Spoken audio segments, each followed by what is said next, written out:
Hari ini hari yang biasa kita jalan-jalan, yang biasa kita hangout, tapi hari ini luar biasa banget karena teman-teman udah meluangkan waktu untuk ikut join di Zoom hari ini dan kita akan mendengarkan sharing dari Mas Tata. Tapi sebelum itu uh, saya mau undang teman saya nih, ada Mbak Tatiana. Halo Mbak Tatiana.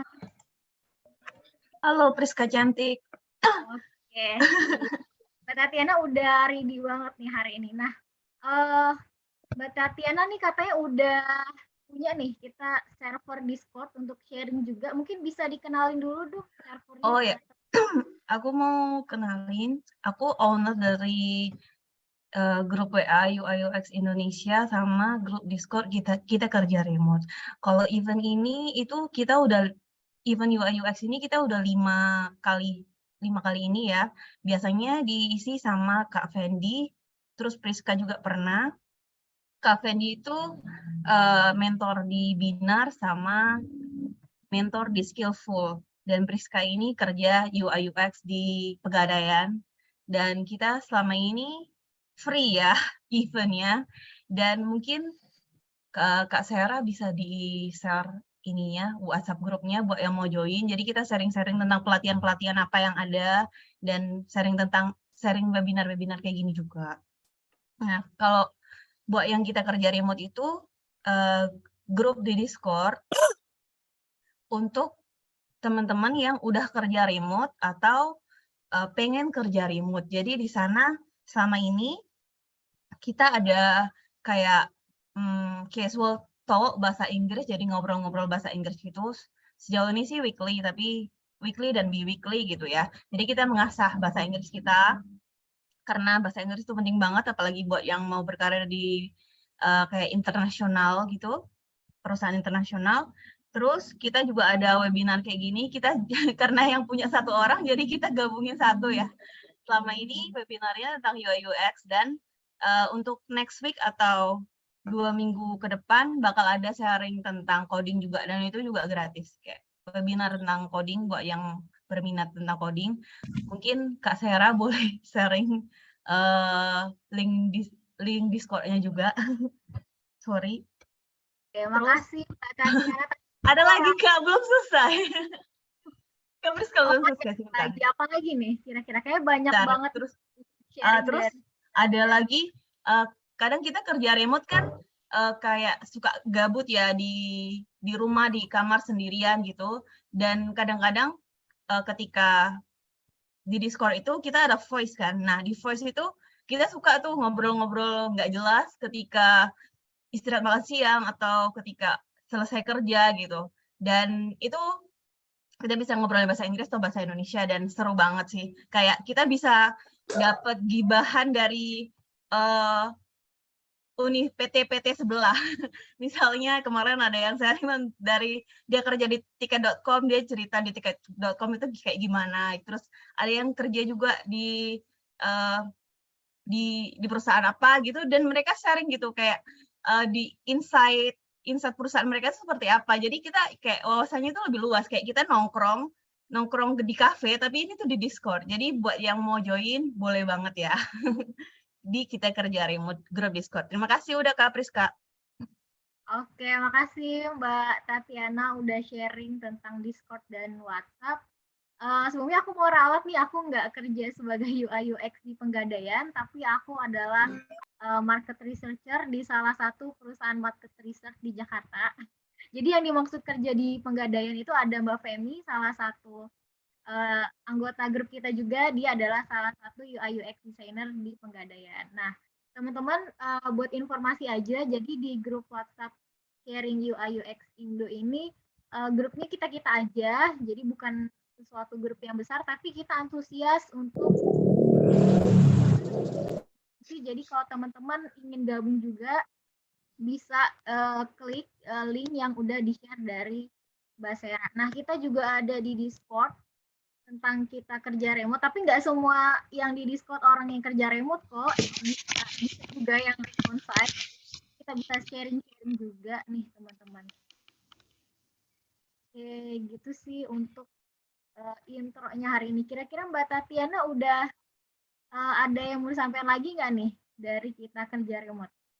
Udah sih, sekarang kita kerja remote udah sekitar 1.500 Wah, orang-orang yang kerja remote dan pengen kerja remote, dan orang yang kerja onsite dan onsite yang pengen kerja remote gitu. Jadi jangan apa ya, jangan takut buat join kalau belum kerja remote gitu.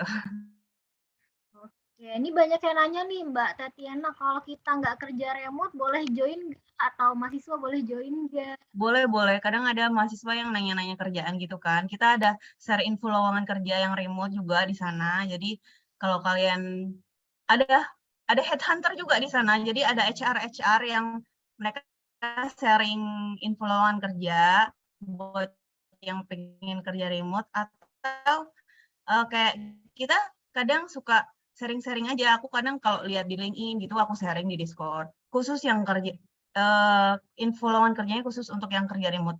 Terus kita juga ada CV review. Jadi kalau kalian yang apa sih cari kerja, tapi kok belum dapat ya, jangan-jangan itu CV kalian gitu.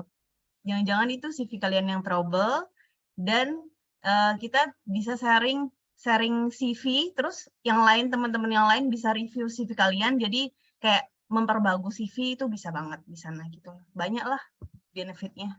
Jadi jangan Ini ya, nggak berbayar. untuk saat ini masih gratis ya. Oke, nih teman-teman yang bercita-cita ingin kerja remote atau hari ini udah kerja remote atau masih mahasiswa itu bebas buat join dan kita bisa sharing sama-sama. Ada tentang UI UX, ada juga coding, ada juga sharing CV nih kalau kata Mbak Tatiana. Jadi kita bisa memperluas relasi. Ini udah ada dari daerah mana aja sih Mbak yang join dari Discord-nya? Oh, kita ada grup regional dan kemarin yang udah meet up itu grup regional Jakarta sama grup regional Solo. Mungkin yang lain-lainnya juga grup regional lain bakal ada acara meet up gitu. Jadi aku bikin kayak Jakarta, Solo, Malang, All Jatim. Banyak sih, jadi kayak Sumatera, Kalimantan. Jadi kalian bisa kayak sharing sama orang-orang yang terdekat dengan kalian. Maksudnya bukan terdekat ayah kakak ya, terdekat lokasi. Oke, terdekat ayah kakak ya. Ya siapa tahu dapat jodoh juga kan dari grup Discord ya. Ada server cinta juga. Oke, ada server cinta juga. Ini udah lengkap banget nih servernya. Meet up-nya ngapain aja? Meet up-nya kita kenalan biasanya ya. Kalau yang udah meet up ya kenalan, mungkin sharing.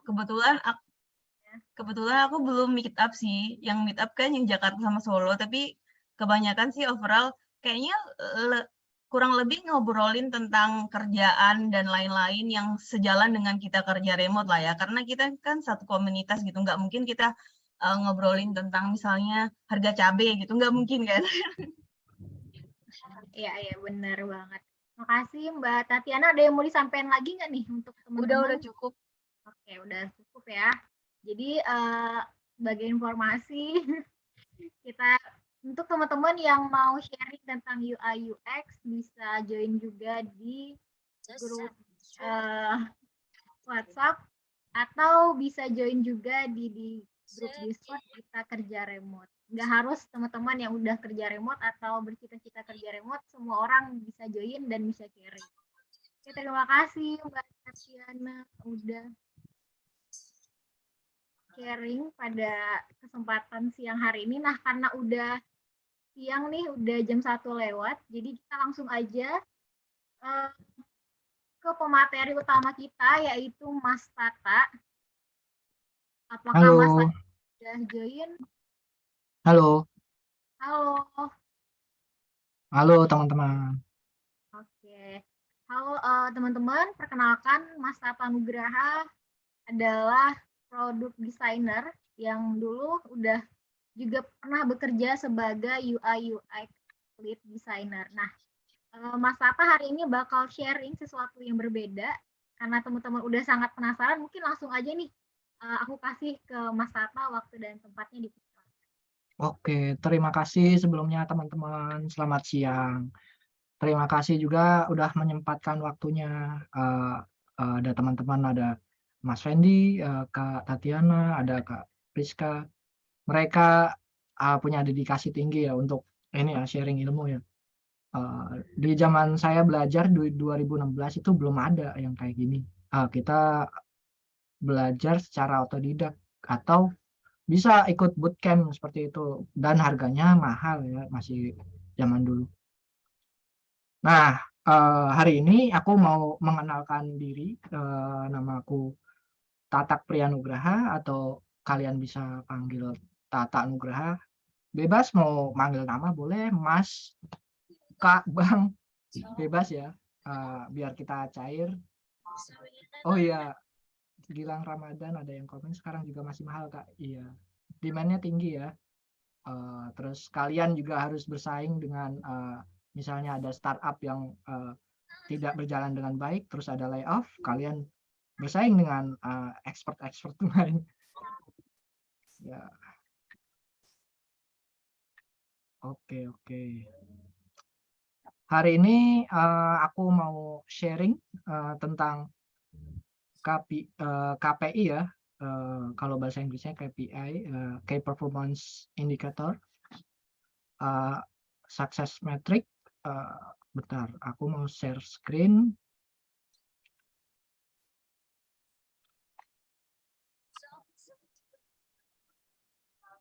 Bentar. Oke. Soal Windows. Bentar ya. Oke, sudah kelihatan teman-teman? Udah Mas Tata, udah kelihatan di aku.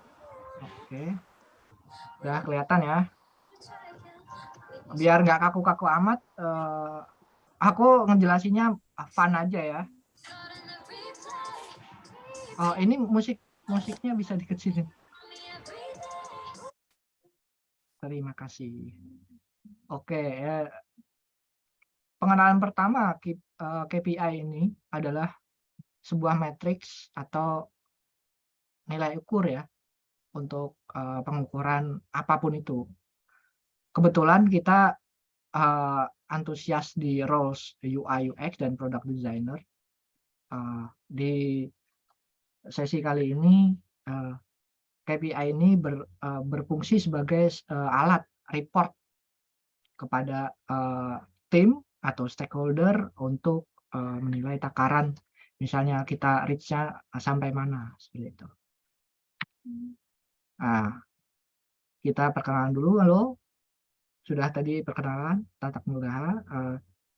Sekarang aku kerja di Indochat, baru aja 2 hari, tanggal 1 baru pindah. Sebelumnya itu aku graphic design 7 tahunan lebih. Lalu di 2017-18 ngambil bootcamp yang lumayan harganya dulu. Belum ada sertifikat juga. Bekerja di macam-macam ya, ada yang di majalah, ada yang F&B, agensi, lalu sekarang terakhir di startup. Skop perusahaan beda-beda, bigger team, bigger problems. Jadi kalian jangan patah semangat kalau belum dapat pekerjaan yang kalian impikan, karena kalian di rel yang tepat. Nah, ini bercanda dulu ya. Ini salah satu achievement ya. Dulu itu 2019 ketika kita banyak layoff. Alhamdulillah saya dipercaya, malah direkrut sebagai UX dulu. Karena ada pengalaman sebagai researcher.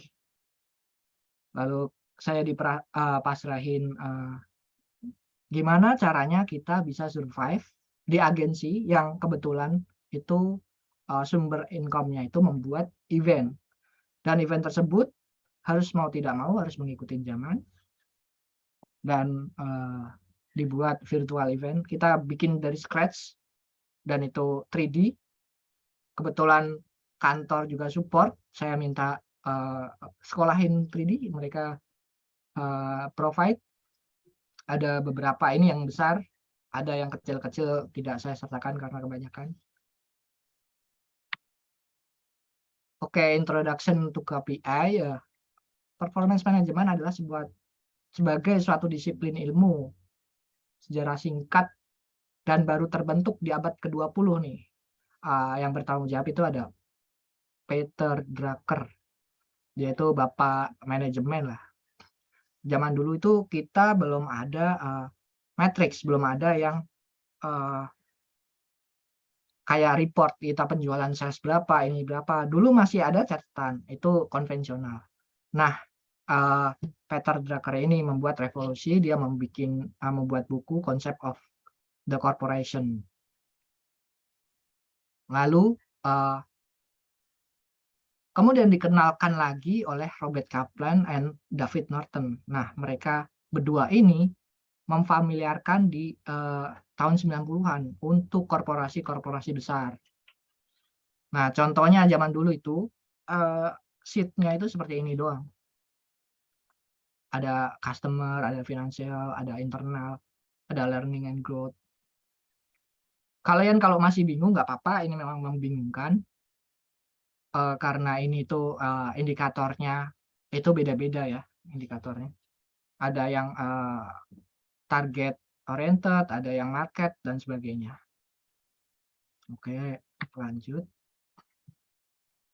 Nih, dalam arti yang paling luas, pengertian KPI adalah alat pengambilan keputusan yang berguna karena dapat memudahkan organisasi atau perusahaan dalam mengukur kinerja individual serta membantu mengevaluasi kinerja organisasi itu untuk mencapai tujuan visi strategi yang dimiliki.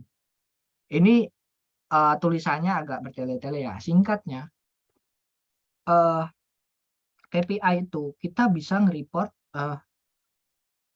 apakah tahun ini kita perform, tahun besok kita naik atau turun, kita bisa melacaknya, kita bisa mendokumentasikannya. Ini adalah dashboard yang terbaru ya. Kalian udah familiar kayak gini. Ini adalah inovasi-inovasi di tahun 2000-an. Kita ada pie chart, ada yang chart balok, ada yang lingkaran, ada yang kayak gini. Nah, ini beda-beda. Kalian bisa menentukan KPI-nya sendiri asal perhitungannya juga konsisten ya. Terus kenapa sangat penting? Sebuah KPI dapat dikatakan tepat bila memiliki indikator SMART di dalamnya. SMART itu specific, measurable, achievable, relevant, and time-bound. Nah, kelima ini harus ada ya di dalam KPI ya. Kalian kebetulan kalian UI UX, kalian dipasrahin produk, lalu kalian diberi waktu untuk riset. Misalnya ada user interview, atau user testing, atau user secondary riset lainnya. Kalian itu mereport hasilnya itu dalam bentuk data. Pasti dalam bentuk data. Apapun itu tidak bisa kita dengan lisan ya, bos, kemarin kita naik 10%, nggak bakal. Aduh, apaan nih reportnya? Cuma tulisan-tulisan gitu, nggak bakal. Kalian bakal ditanya, seperti apa? Peningkatan seperti apa? Mereka bakal tanya, emang ini tolak ukurnya apa? Nah, mereka bakal nyecer pertanyaan seperti itu. Kadang di bootcamp tidak ada yang mengajari KPI ini. Ada, pasti ada, tapi tidak intens. Misalnya kita rapat, kita dibutuhkan KPI, lalu kalian ditanya, ini KPI-nya apa yang cocok buat ini? Kalian bingung, kalian Google, exact Google itu kadang nggak ketemu, kadang nggak ini. Nah, zaman aku dulu itu memang nggak ada. Kebetulan ada relatif ya dari teman kerja, dia sebagai project manager. Nah, aku diajarin, itu report seperti ini, seperti ini, seperti ini. Dan ketika kita presentasi juga meyakinkan, mereka percaya dengan data kita. Data kita adalah sumber yang valid, seperti itu. Oke, kita perjelas lagi SMART. Apa itu SMART? Kita spesifik, spesifik adalah menjelaskan secara rinci mengenai apa aja yang diukur dalam indikator kinerja dan menjelaskan mengapa indikator kinerja itu penting. Nah, jadi adalah apa? Kalau istilahnya kita posisi menentukan ini ya, apa itu yang biasanya itu ya? Oh, posisi menentukan prestasi. Nah, misalnya kalian disuruh ini user klik misalnya, kalian dapat dari mana? Nah, ada apa namanya penghitungan klik juga. Lalu measurable, terukur. KPI harus dapat diukur dengan standar yang ditentukan. Nah, standar yang ditentukan itu biasanya kalian sendiri yang bikin ini ya, apa kalkulasinya, rumusnya, dan itu dapat dipertanggungjawabkan. Bebas kalian mau bikin rumus seperti apa, 1+1, lalu dibagi berapa, ketemunya sekian, dan itu datanya bisa dipertanggungjawabkan ketika ada presentasi sesudahnya, lalu ada peningkatan atau penurunan. Biasanya itu kita bisa review ya, apakah ini berjalan dengan benar atau tidak. Terus ini ada tercapai. KPI itu harus dapat tercapai atau direalisasikan oleh semua pihak dalam kesepakatan kerja. Ada yang nggak masuk akal misalnya, bisa nggak besok mendatangkan user misalnya 15.000 dalam waktu 2 hari? Tidak mungkin. Bisa mungkin, tapi resource-nya harus besar. Bigger team, bigger problem. Seperti itu. Lalu ada relevan ya. Sesuai dalam mencapai sebuah goal. Harus sesuai dengan visi dan misi yang telah terintegrasi dalam strategi bisnis Anda. KPI-nya bebas kalau mau buat penjualan, misalnya kalian punya startup yang berbasis laundry. Laundry tersebut bisa tracking usernya, penjualan, atau berapa sih yang masuk. Nah, itu ada kalkulasinya. Kalian bisa memetakan nih bulan ini naik apa turun, apakah ada yang harus dibenahi. Terus kalian ada iterasi, kalian interview user lagi, minta feedback. Nah, itu sangat menolong untuk product design. Nah, ini ada time bound, batas waktu. Key performance indicator ini yang biasanya itu ada batas waktu tertentu. Misalnya kalian bikin promonya hanya sebentar. Misalnya promo dalam 1 minggu. Nah, kalian bisa ngetes promo itu efektif atau tidak dari klik atau user yang visit ke link tersebut. Nah, itu ada hitungannya sendiri, itu ada takarannya sendiri. Ketika, oh durasi 1 bulan bagus nih, coba bagus. Kemudian di bulannya setelahnya malah jelek. Padahal sama-sama promo, bisa jadi bulan tersebut ada hal-hal lain seperti faktor X, bencana alam, krisis, dan sebagainya. Nah, itu bisa dimasukkan ke ini ya, ke masalah-masalah ini, dan durasi juga di time bound. Oke. Ini salah satu goals, salah satu tahapan untuk mencapai goals-nya kita membuat matriks. Sebuah indikator kinerja harus mempunyai panduan yang jelas dan membuat siapapun yang membaca dan menghitungnya dapat menafsirkan data dengan benar. Ketika kita bilang user bulan ini mencapai 200.000, kalian harus ada datanya, ada sesuatu hal yang bisa dipertanggungjawabkan. Ini ada perusahaan adalah menjadi pemimpin pasar atau target leader. Maka tujuan KPI bisa ditetapkan dengan meningkatkan pendapatan sebesar 10% atau memperluas jangkauan area pemasaran produk kami di Asia Tenggara, seperti itu. Kalian ada targetnya, lalu kalian bisa achieve dan bisa mereport apakah target tersebut dapat tidak. Tujuan dari KPI harus bersifat jelas dan strategis. Jadi fungsional, tidak bisa kita asal bikin, oh ini pakai user datang traffic di website. Kita ngitungnya pakai user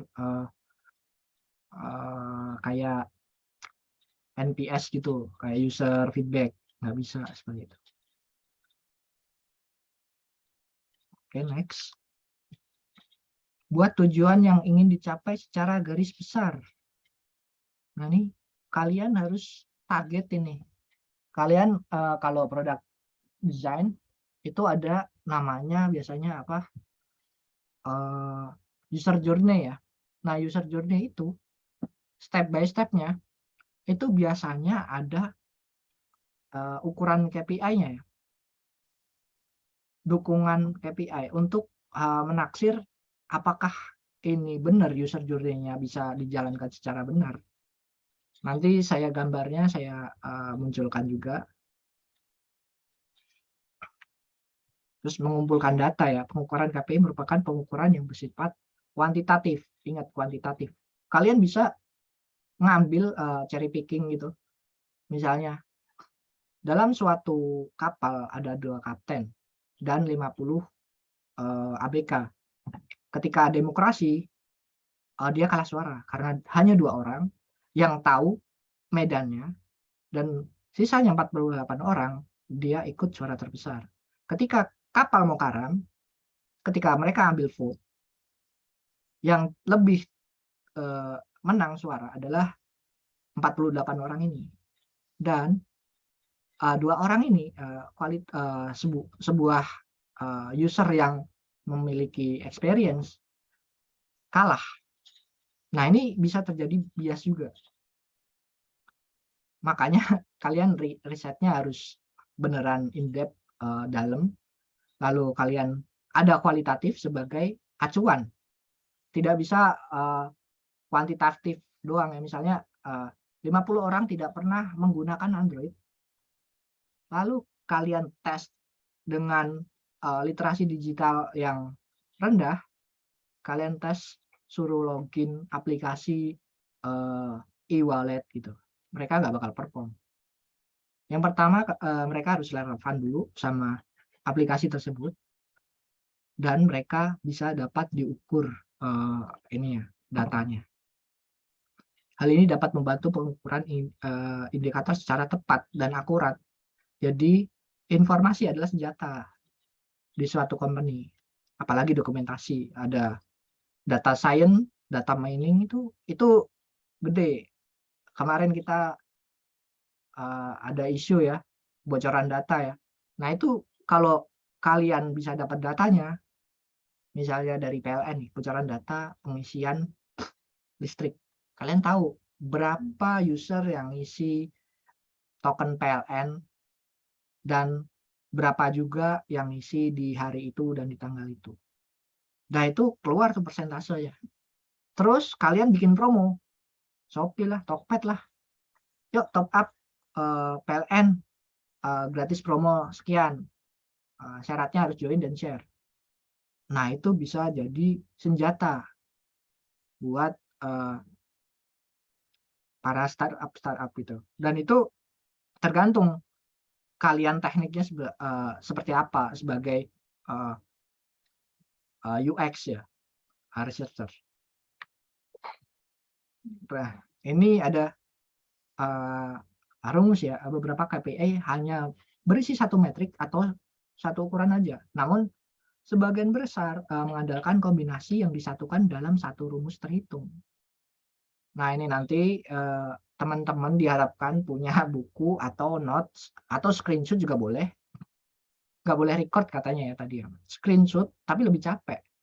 Kalau kalian nulis, kalian minimal ada inget dikit ya. Ada apa motorik memori ya. Untuk mengingat apa yang kalian udah tulis. Nah, itu masuk ke UX design ya, motorik memori juga ya. Misal KPI mengukur produktivitas dalam pendapatan dan penjualan produk. Akan terlihat seperti ini, pendapatan total dibagi total produk. Misalnya produknya 10, pendapatannya cuma 8. Nah, itu ada produk yang tidak perform. Nah, kalian bisa take out, ya kita dengar sendiri di Gojek mereka menutup produknya yang bernama GoClean. Itu padahal membantu banget. Untuk beberapa orang memang membantu banget, tapi tidak perform. Mereka merugi, akhirnya ditutup. Nah, itulah report KPI itu berfungsi untuk memaksimalkan profit atau engagement dari user. Next. Nah, untuk mengkonsumsikan performance indicator, kalian juga harus punya public speaking di hadapan stakeholder ya. Terlebih kalau startupnya berbasis internasional, kalian bakal ngomong di depan para stakeholder minimal Zoom dan berbahasa Inggris. Sorry. Kalau kalian modal PD doang, nggak masalah aslinya. Modal PD. Tapi alangkah baiknya, kalau dengan pembenaran, aku bisa belajar gini aja udah nggak apa-apa. Jangan cepat puas kayak gitu. Kalian hauslah dengan informasi, hauslah dengan belajar. Saya tidak bisa bahasa Inggris 2016. Saya belajar dibayarin oleh perusahaan. Ada sesi coaching juga satu dengan guru les ini. Saya minta dengan perusahaan apakah perusahaan bersedia untuk provide untuk peningkatan kualitas SDM mereka. Akhirnya ya saya tersupport juga, win-win solution. Perusahaan dapat benefit dari kita mengerti bahasa Inggris, kita juga dapat benefit sebagai experience. Nah, ini yang penting ya, delivering penyampaian saat rapat pemaparannya. Nah ini kalian siap-siap ya. Ini beberapa rumus matrix. Aku di sini hanya ini ya sharing. Kalau ini salah juga kalian bisa benarkan. Kalau aku ada yang nggak tahu, kalian bisa ada kasih masukan karena aku beberapa yang aku pakai hanya ini aja. Oke, next. Ini ada general business metric. Kalian mungkin sekarang lagi hot di ini ya, demand-nya lagi tinggi di product design, UI UX. Dan ini pun ada beberapa yang bersinggungan, atau kalian sekarang bekerja sebagai roles yang lain. Nah, ini bisa juga untuk kalian presentasikan ke atasan ya. Contoh, aku dulu sebelum diajarin temen, ketika jadi desainer grafis, aku cuma presentasiin misalnya di LinkedIn ya, apa yang kalian kerjakan misalnya di tulisan LinkedIn ya. Saya membuat desain gitu doang. Terus habis itu bikin pamflet, itu dia. Terus bikin apa? Itu tidak informatif. Kemaslah sedikit, ada data driven-nya. Misalnya 1 bulan kalian delivering task, kalian file pertama bikin itu tanggal berapa, penyelesaian file tanggal berapa. Nah, itu bisa jadi acuan seberapa efektifkah kalian bekerja. Nah, zaman dulu aku bikin seperti itu, aku listing fileku, aku masukin dalam satu folder, aku kasih tanggal juga, dan aku track, aku kasih ke atasan ketika meeting besar. Kemudian aku ditarik ke holding dari perusahaan kecil dari grup tersebut, lalu ditarik ke holding karena penyampaianku ini report dari desain grafis seperti ini, billboard misalnya, yang biasanya bulan kemarin saya pengerjaan efektif cuma 100%, sekarang bisa naik 40% jadi 140 dari biasa average pengerjaan 1 hari, 2 hari udah selesai, bisa setengah hari, dan itu bisa masuk ke data ya. Dan itu bisa, masuk ke deskripsi, apa yang kalian kerjain saat di perusahaan sebelumnya. Ini bebas, kalian mau jadi dokter juga bisa, atau apa, itu ada datanya. Kalian bisa meracik sendiri, rumus kalian sendiri. Oke, di sini ada gross, bentar aku sembunyiin ini. Gross profit margin ya, margin laba kotor diukur dengan mengurangkan harga pokok penjualan dan hasil bersih penjualan. Ini gampang nih. Pendapatan, goods yang terjual, lalu dibagi revenue dikali 100. Nah, ini tolak ukur. Misalnya 1 bulan ini bisa menjual sekian, terus besoknya menjual sekian. Nah, kalian dapat data. Dapat data yang valid sebagai acuan untuk stakeholder report, oh ini penjualan naik bulan ini, datanya mana, seperti ini, seperti itu. Terus ada ROI, return of investment atau balik modal, ini dicatat aja. Kalau product designer jarang membuat ini ya, biasanya PM atau project manager yang biasa. Kalian kalau ada minat di PM juga, ini juga bisa masuk juga dalam perhitungan ini ya. Ada net income, cost investment kali 100 dibagi ya. Nah, ini annual list itu biasanya per tahun ya.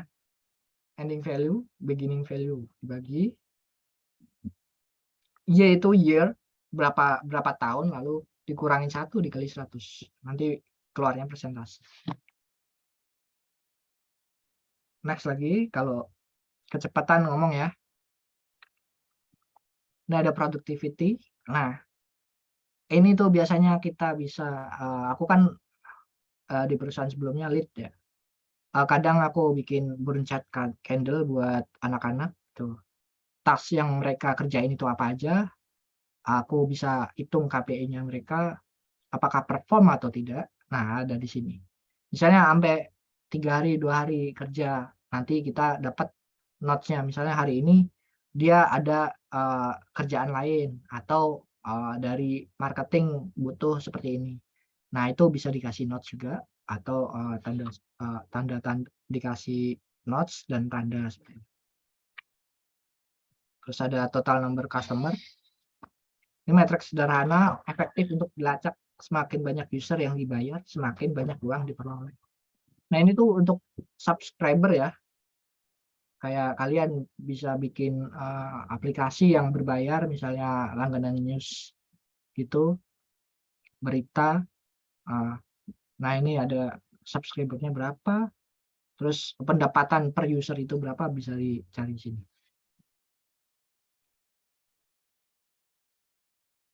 Terus ada di sini biasanya digunakan oleh SaaS, software as a service. Nah, itu ada banyak, ada IaaS, SaaS dan sebagainya. Kalian bisa Google. Software as service itu kayak software services kayak Line, terus Gojek dan sebagainya. Kalau IaaS itu semacam infrastruktur ya, bisa jaringan.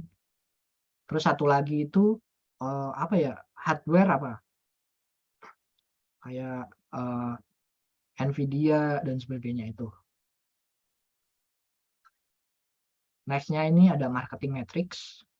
Ini juga bisa dipakai juga untuk menghitung total penjualan atau apa. Kalian bisa ngebantu orang marketing juga. Ada daily web traffic user ya. Ini kayak jumlah doang. Traffic user hari ini berapa, besok berapa, besok berapa. Terus dalam 1 bulan itu rata-rata visit berapa, kamu bagi. Terus ada time on page, jadi satu IP itu berapa lama di website atau referral source. Nah, ini referral source itu lebih ke ini ya, key of leader ya, kayak ini. Misalnya kalian pernah dengar ya, misalnya main game ini lalu masukin kode ini biasanya streamer gitu. Nah, mereka bisa ngelacak streamer tersebut efektif atau tidaknya untuk di-endorse. Ini ada referral source. Jadi mereka menggunakan nama sandi-sandi yang mereka pakai ya, misalnya apa, register, misalnya kita siapa, Winda Basudara misalnya kayak gitu.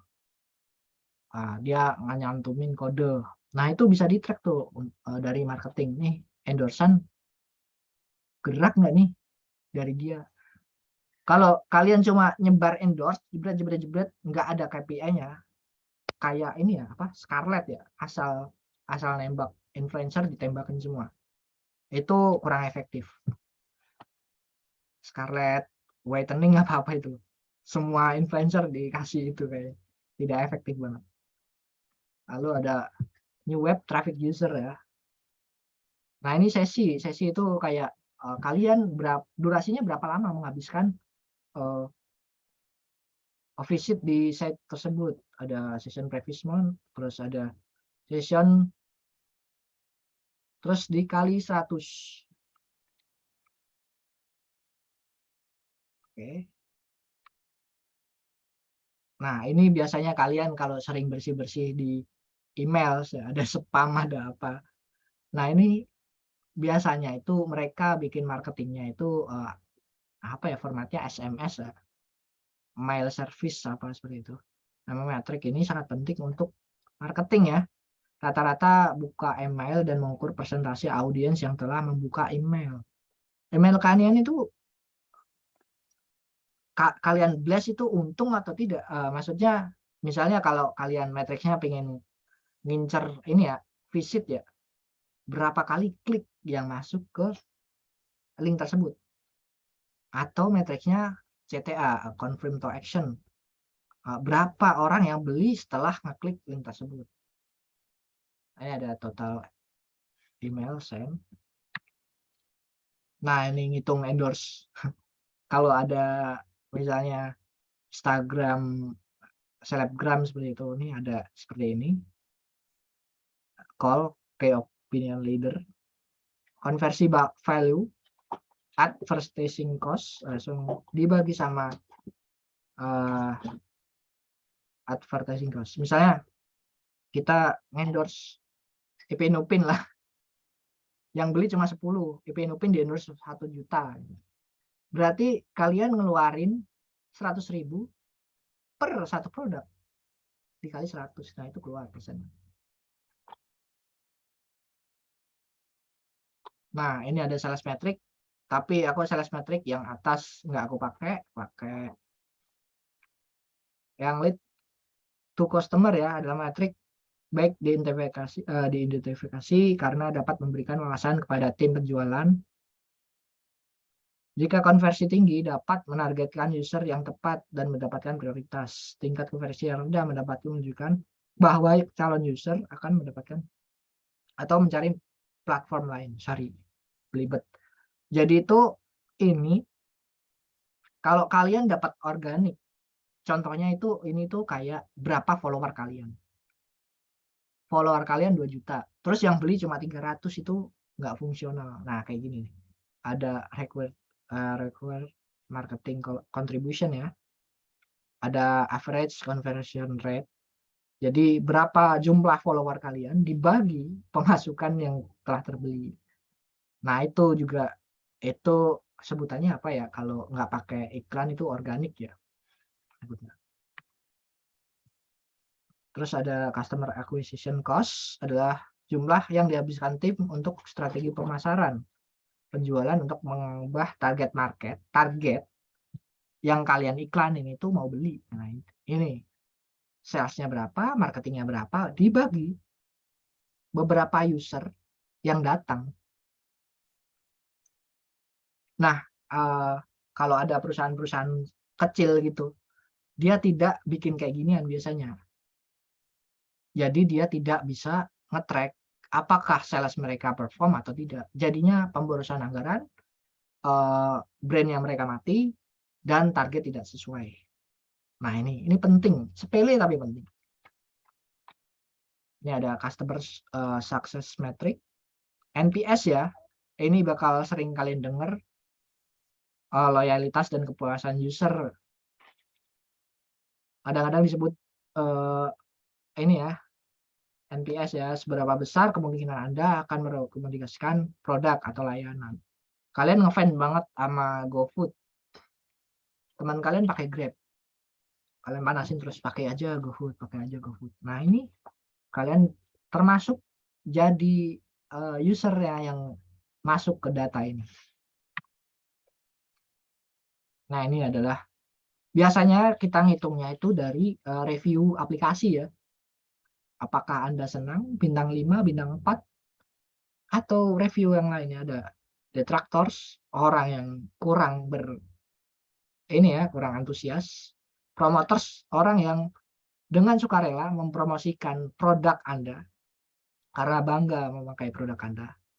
Ini promoters ini bisa dilihat dari ini ya, pengguna Apple ya sama Android ya, mereka pada perang, padahal kita senang-senang aja mereka pakai aplikasi kita.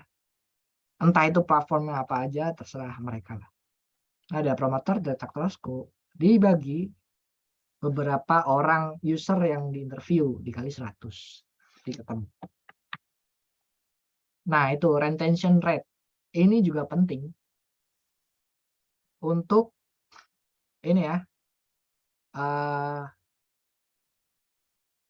mengukur tingkat kembalinya ke aplikasi. Misalnya kalian punya aplikasi, terus kalian menyarankan ke teman, pakai aplikasi ini dong, keren. Kalau teman dekat, mereka ada chance-nya itu 80% balik. Kalau kalian cuma nge-share doang, orang lihat setelah daftar udah ngeluar. Nah itu retention rate, orang yang engage ke aplikasi itu berapa banyak, itu ada di sini. Jadi kalian bakal tahu pengguna kalian yang aktif itu berapa dari rata-rata ini. Lalu kemudian ada customer churn rate. Ini kebalikannya ya. Ini yang meninggalkan aplikasi adalah kebalikan dari tingkat retensi. Churn user itu mengukur seberapa sering user berhenti dan engage pada layanan service. Misalnya banyak iklan nih, YouTube nggak jelas, leave. Nggak pakai YouTube lagi, pakai TikTok scrolling. Seperti itu. Nah itu ada periode waktunya, ada time juga yang tadi yang di depan. Ada time periodnya. Nah ini yang paling susah nih. Ini paling susah. Ini customer lifetime value. Kalian bisa menggait stakeholder ya. Misalnya kalian punya startup, presentasi ke investor, kalian pakainya ini. Seberapa banyak nih user yang pakai aplikasi kalian? Ini di sini coba kalian tulis. Terus ada user tertentu selama rata-rata masa engage user. Biasanya durasi startup itu adalah quarter ya. Quarter itu 1 tahun dibagi 4 berarti 3 bulanan. Iya ya. 3 bulan, quarter 1 sampai 4. Mereka kalau reportnya jelek, biasanya sahamnya turun atau seperti apa. Investor lari, menjual sahamnya. Seperti itu. Kalau ini sudah ditulis atau di screenshot, saya lanjut lagi di lanjutannya yang ini ya, data yang ini ya. Nah, ini cara menghitungnya average purchase value, frekuensi, lifespan, gross margin.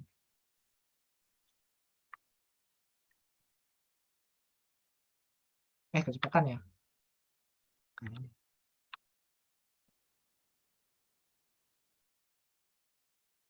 Boleh di screenshot, di foto. Lalu di sini ada product design UX matrix ya. Ini biasanya kalian itu bertemu dengan seperti ini, pusing. Biasanya di user testing ya, usability testing ya. Ada error rate, tingkat kesalahan pengguna, berapa kali pengguna membuat entry yang salah, atau memberi gambaran tentang seberapa jelas ramah user situs web ya. Semakin tinggi ini user error rate, semakin tinggi jumlah user problem. Misalnya aku jelasin, kalian mau daftar di web, masukin apa namanya, masukin nama, alamat, tanggal, dan sebagainya. Panjang banget formnya. Lalu ketika pas daftar, ke refresh, kalian ngulang lagi. Nah itu di flow-nya itu namanya friction, hambatan. Nah friction ini bisa mengurangi user. Kalian pasti pernah aplikasi, entah website, anjir males nih, nggak usah lah, nggak usah daftar. Terus ada ini ya, ada semacam inovasi ya. Biasanya itu aplikasi yang cukup mendaftar email. Jadi user langsung masuk langsung, nanti biar user menentukan kapan mau update profilnya. Contohnya ada Discord, ada Telegram, mereka lebih gampang dan easy untuk user langsung join tanpa nomor HP, tanpa mendaftar, langsung join. Nah itu lebih bagus banget. Nah total error value partisipan dikali ini ya, tasnya berapa, misalnya tasnya 10 ya, X-nya ini bukan kali ya, 10 pengerjaannya 10, misalnya suruh user suruh ke button ini, user suruh ke button ini atau fitur ini. Nah ini kalau usernya tidak bisa melakukan dengan sukses, nah itu bisa dikurangin. Nah ini total error value.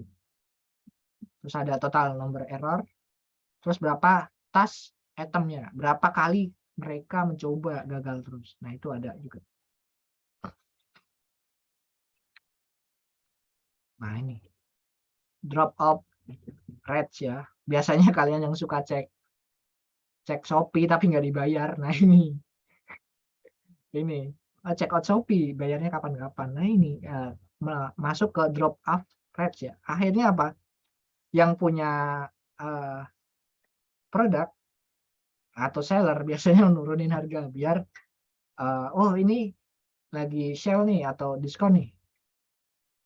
Nah ini yang buat menghitung number impression, total yang visit check out-nya berapa, targetnya itu CTA atau targetnya pembelian dikali 100. Ini dalam kurung ya, karena nggak cukup biar kelihatan sama teman-teman aku pasang gini, semoga mengerti ya, nanti bisa tanya jawab juga. Ini ada search versus navigation. Nah ini kalau ada user sampai kebingungan sampai ngetik tombol search ke Google, kalian juga dapat menghitungnya dari sini. Navigasinya sudah betul belum, atau user flow-nya kurang. Ini kalian pasti sering, misalnya Facebook, cara deaktif gimana, kalian search. Nah itu tuh masuk ke problemnya ke Facebook tuh. Oh banyak user nih yang nyari cara deaktif. Apakah button di setting ngumpet atau masuk ke list general yang salah. Nah itu bisa buat ngebenahi button-button atau susunan ini ya, user flow. Terus ada time on task. KPI ini menjelaskan waktu dalam menit atau detik yang dibutuhkan pengguna untuk menyelesaikan tugas dan dengan sukses. Misalnya kita ambil contoh Gojek, kita beli GoFood. GoFood-nya belinya lama, lalu confirm, jebret. GoFood itu lamanya di mana? Apakah screen time-nya dari pemilihan produk, pemilihan makanan, atau kesusahan mana nih flow-nya untuk check out nih, bolak-balik dicari. Itu aku dulu pernah ngalamin kayak gitu tuh, ngecek details di Shopee. Aku mau nge-track pesananku nyampe mana, kalau kembali ke ini ya, kembali ke pengirimnya atau JNE tukang paketnya itu. Nah itu susah harus nyari itu ini harus benahin juga. Nah ini yang kedua, ini success rate, kebalikannya yang tadi. berapa task yang komplit dan benar, lalu dibagi berapa kali dia melakukan transaksi atau target atau CTA tersebut. Ini harus jelas tentang tujuan apa yang dianggap sukses ya. Misalnya yang dianggap sukses targetnya mau check out. Nah, kalian bikin itunya.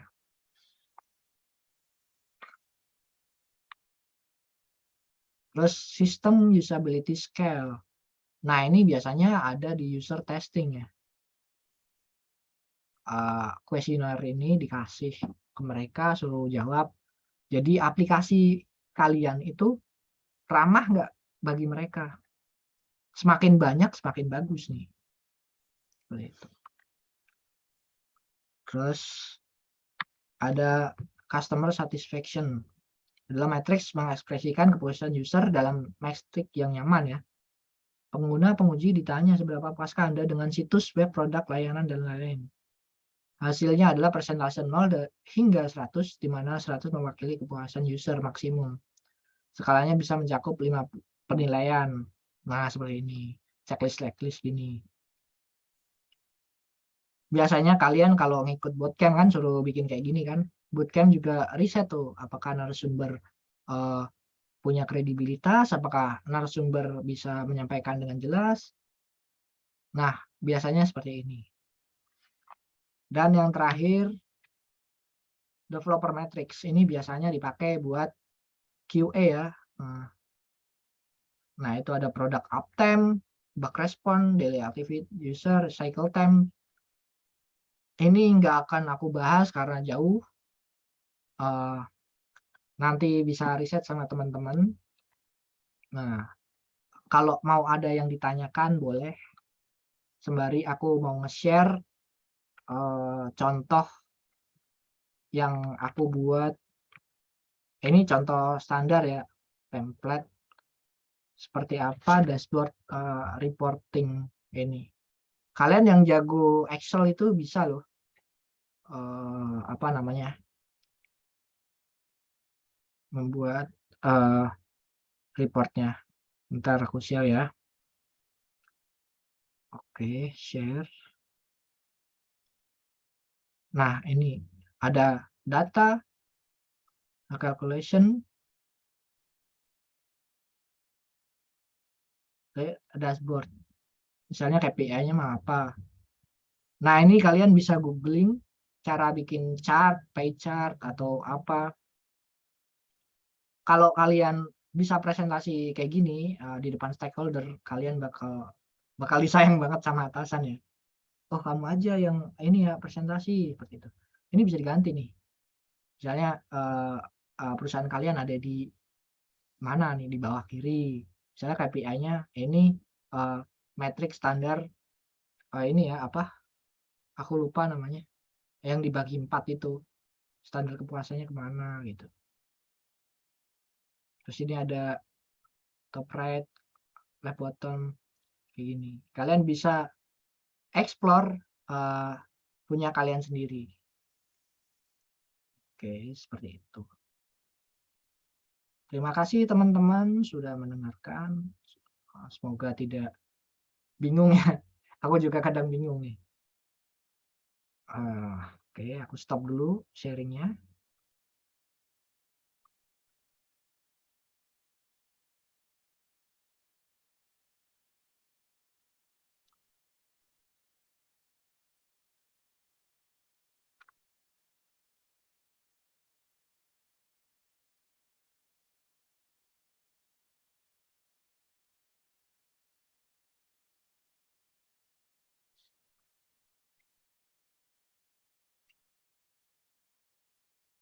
Oke. Terima kasih teman-teman sudah mendengarkan. Mungkin kalau ada pertanyaan-pertanyaan, boleh.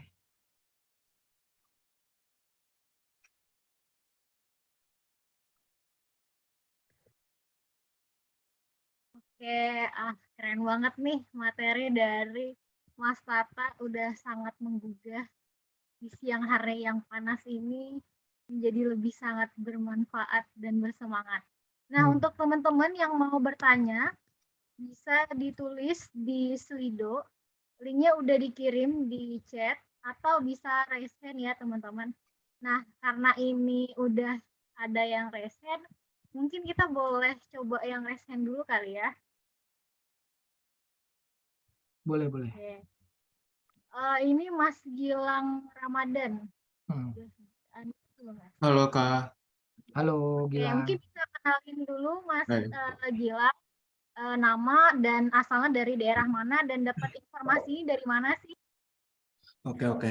Sebelumnya terima kasih banyak atas kakak-kakak yang udah nyelenggarain event ini. Sebelumnya perkenalkan, nama saya Gilang Ramadan, asal dari Bandung, tapi sekarang tinggal di Jakarta karena kerja. Sekarang saya kerja di graphic design dan tahun ini pengen switch karir ke UI UX design ataupun research. Sebenarnya sih saya kaget banget sih ya Kak. Saya kira tuh UX research itu cuman sekedar kita tuh cuman nganalisis calon user kita gitu ya. Dan ternyata ada KPI-nya juga. Agak kaget juga sih. Dan mungkin pertanyaannya yang pertama, apakah si KPI ini tuh kita tuh emang benar apa ya, harus ada banget setiap kita kerja nanti atau bukan kita sebagai UX research yang ngerjain, dan kalau emang tugas kita tools apa saja sih yang digunakan gitu. Terima kasih Kak. Oke, terima kasih Gilang ya pertanyaannya. Semoga beberapa pertanyaan teman yang banyak banget itu bisa terwakilkan ya. Aku mau coba jelaskan, KPI itu bermanfaat banget atau tidak, itu jelas iya, dan tergantung perusahaan. Ketika Mas Gilang punya startup lah atau punya karyawan, misalnya tukang cendol lah. Ketika tukang cendol, Mas Gilang punya karyawan tukang cendol, dia bisa menjual berapa sehari. Tapi dia cuma ngasih duit doang. Pak, dapatnya segini doang. Kamu harus menghitung sendiri kan. Gimana kalau tukang cendol ini bisa presentasiin di mana dia jualan, di mana dia dapat, di mana dia bisa menerangkan seperti itu. Kamu bakal puas kan? Nah, ini tuh hard skill buat individu ya. Ketika kamu menguasai ini, kamu bisa melenggang bebas pindah perusahaan satu dan lainnya. Karena dia ini ya, sifatnya general. Kamu bisa bikin performance naik dan turun, kalian bisa nge-track juga. Oh, jualan di sini tidak efektif. Coba pindah ke tempat ini. Jualannya efektif tidak? Tukang cendolnya pindah nih dari tempat A ke tempat B. Ternyata bagus. Dan di hari tertentu, misalnya di hari Jumat turun. Tapi di tempat B hari Jumat naik. Nah, itulah yang disebut data ya, data bisa data mining juga. Dan itu senjata buat startup. Itulah dapur mereka. Kalau mereka tidak pakai data driven gitu, kalian mau ngukurnya pakai apa? By lisan gitu. Stakeholder percaya gimana? Kita misalnya ya, Pak, kita ada pemasukan sponsor 200 juta. Tapi kita harus dapat user sekian. Terus kamu ngarang, dapat user sekian. Kalian tidak perform. Ketika di kuartal kedua kalian report, user churn-nya turun. Tidak ada engagement di aplikasi. Itu tidak perform. Jalan pincang. Seperti itu. Semoga menjawab ya, Mas Gilang. Gimana Mas Gilang, apakah udah menjawab? Udah kasih jempol nih. Nah teman-teman, sebelum aku mau bacain banyak pertanyaan di Slido, pengen dong reaksi teman-teman dari materi yang udah disampaikan Mas Nata apa sih? Aku pengen reactionnya, apakah jempol atau love gitu, mungkin bisa di reaction. Terlebih dahulu nih aku kasih love buat Mas Tata Nugraha, terima kasih Mas. Nah ini banyak juga Mas pertanyaan di Slido, mungkin kita share screen. Oke, boleh. Oke, ini banyak banget nih pertanyaannya. Wah, udah Hmm. berapi-api nih materi dari Mas Tat. Ada yang ngasih love juga. Hmm. Oke, ini banyak banget pertanyaannya. Mungkin Boleh, nggak boleh, bisa boleh. kita jawab semuanya, tapi semoga beberapa di antaranya itu mewakili ya, Mas. Nah, Hmm. yang jempolnya banyak tadi ada deh. Ke atas lagi mungkin. Oke nih. Siang, Kak, perbedaan KPI dan OKR itu apa ya? Kapan kita pakai KPI atau OKR? Oke, OKR kan objek ini ya. Kalian dikasih OKR itu biasanya dari PO atau PM, Objective and Key Result. Dan itu merupakan objektif untuk pengerjaan sesuatu. Misalnya, kalian sprint, minggu ini sprint, objektif kalian bikin aplikasinya running dan bisa di-scroll gampang. Nah, itu ada key value-nya seperti apa, terus ada ininya seperti apa, biar menggapai tujuan objektif itu. Nah, KPI itu adalah menjawab OKR. Misalnya, mana nih OKR-nya? Misalnya aku punya teman PM ya, misalnya kita sebut aja Kak Priska ya, PM-nya. Kak Priska nanya aku, "Kak, nih OKR-nya saya mau ngerjain ini, aplikasinya harus besok bisa running dan sebagainya." Terus aku kasih report dong untuk membalas OKR-nya ini. Nah, report itu, oh sudah jelas, udah kelar. Masa gitu doang? Dan gitu doang. Itu bukan report yang benar. Mungkin kalian pakai report kayak gitu sah-sah aja. Tapi kalau kalian punya hard skill, terus punya skill yang kalian tawarkan kepada perusahaan, kalian bisa menjelasin, ini OKR-nya dannya seberapa persen, apakah ini reach-nya berapa persen, kalian jelasin di situ, ada metriknya juga, lalu ada datanya juga. Misalnya, contoh ya, Kak Priska ngasih task ke aku, OKR dari PM, naikin user visitor ya. Terus kita riset target marketnya seperti apa, usernya yang kita user persona yang kita cocokin seperti apa, kita bikin user interview, lalu ntar berbuah hasil ya user interview, oh maunya seperti ini, maunya seperti ini. Kita dapat tuh data buat marketnya tuh. Setelah itu kita evaluasi lagi, apakah ini target marketnya akan perform di produk kita. Karena kita udah ngincer produk user persona tersebut. Misalnya aplikasi rental sepeda. Terus yang kita interview orang yang penghasilannya di bawah 2 juta, itu tidak masuk. Kalau kita target usernya orang yang mobilitasnya tinggi, dia mau mobile pindah rute misalnya dari Transjakarta ke busway atau KRL. Nah, itu adalah calon yang bagus untuk persewaan sepeda. Nah, kalian bisa bikin KPI-nya, misalnya OKR-nya saya pengen yang nyewanya banyak. Terus kita reach-nya apa? Target market-nya ngumpulnya di mana? Gitu. Kalian risetnya di situ. Seperti itu. Semoga menjawab ya. Oke, makasih Mas Tata udah menjawab pertanyaan dari Slido. Nah, selanjutnya aku pengen persilahin teman-teman yang mau bertanya langsung bisa raise hand. Kira-kira ada nggak ya yang mau bertanya langsung sama Mas Tata nih? Oke, teman-teman yang mau bertanya langsung bisa raise hand. Dan yang malu mungkin buat ngomong bisa juga pakai Slido. Nah, tapi udah ada nih. Ada Mas Wahid Ramadan. Oke, kepada Mas Wahid mungkin bisa perkenalan nama dan sekarang itu tinggal di mana, sama dapat info ini dari mana sih, biar kita saling kenal juga. Oke, Mas Wahid, silakan. Nanya. Boleh. Semangat. Boleh banget nih, boleh. Keren. Gini Mas Tatak, untuk mendapatkan KPI itu sebenarnya itu kita nyari datanya itu dari kita sendiri atau sudah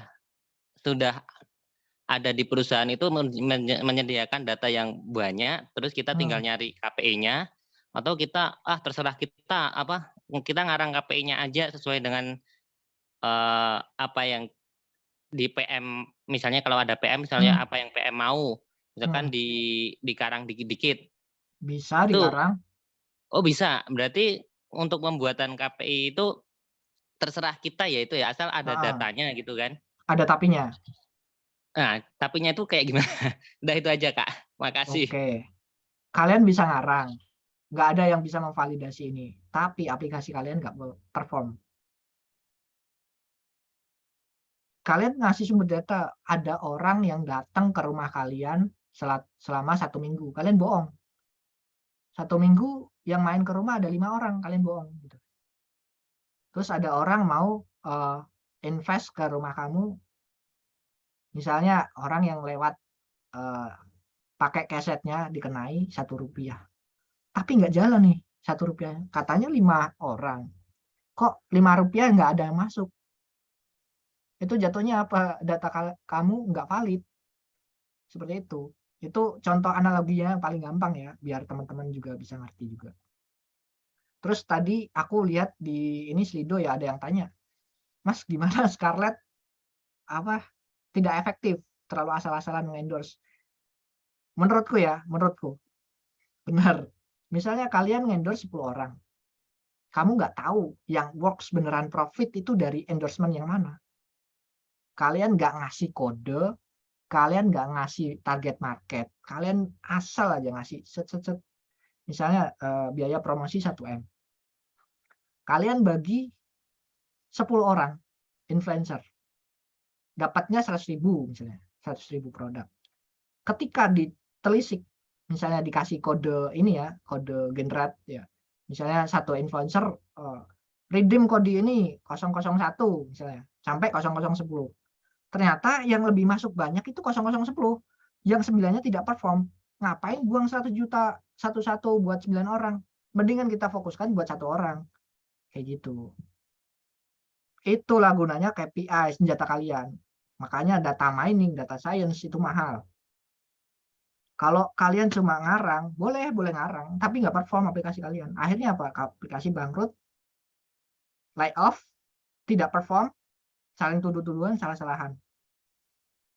Nggak kelihatan di mana salahnya, nggak di mana. Karena ini kecil, tapi berfungsi sebagai baut, ngunci satu sama lain. Seperti itu.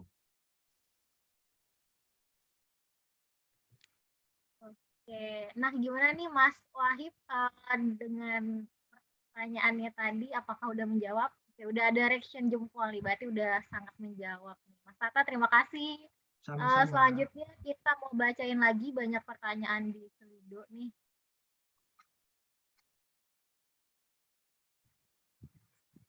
Oke.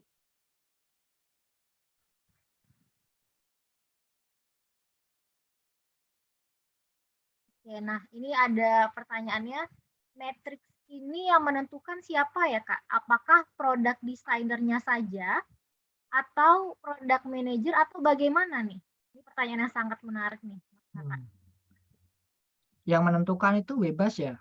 Bisa kalian, bisa product manager, atau kalian misalnya dikasih tugas. Misal tugasnya mencari user. Kalian reportnya gimana? Mencari user 10. Terus yang sukses cuma 3 doang. Kalian reportnya gimana? Pak, usernya cuma perform 2. Ngomong gitu doang atau tulis 2 down. Nggak kayak gitu. Kalian harus rinci. User ini punya fokus atau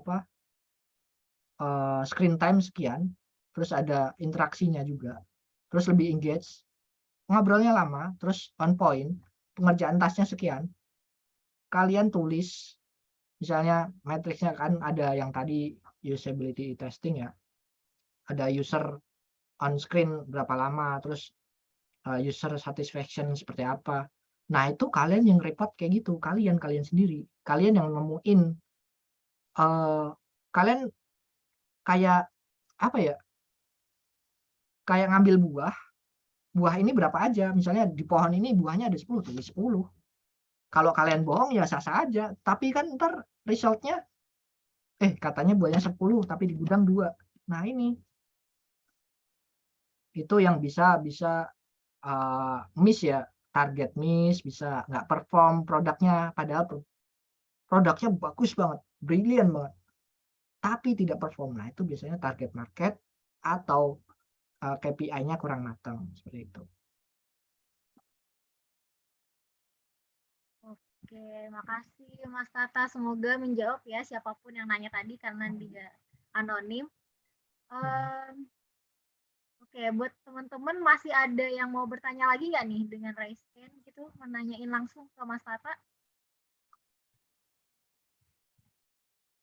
Oke, udah ada Mas Jamilan nih buat raise hand. Oke, mungkin Mas Jamilan bisa perkenalan dulu ya sebelum kasih pertanyaannya, mungkin nama dan asalnya dari mana.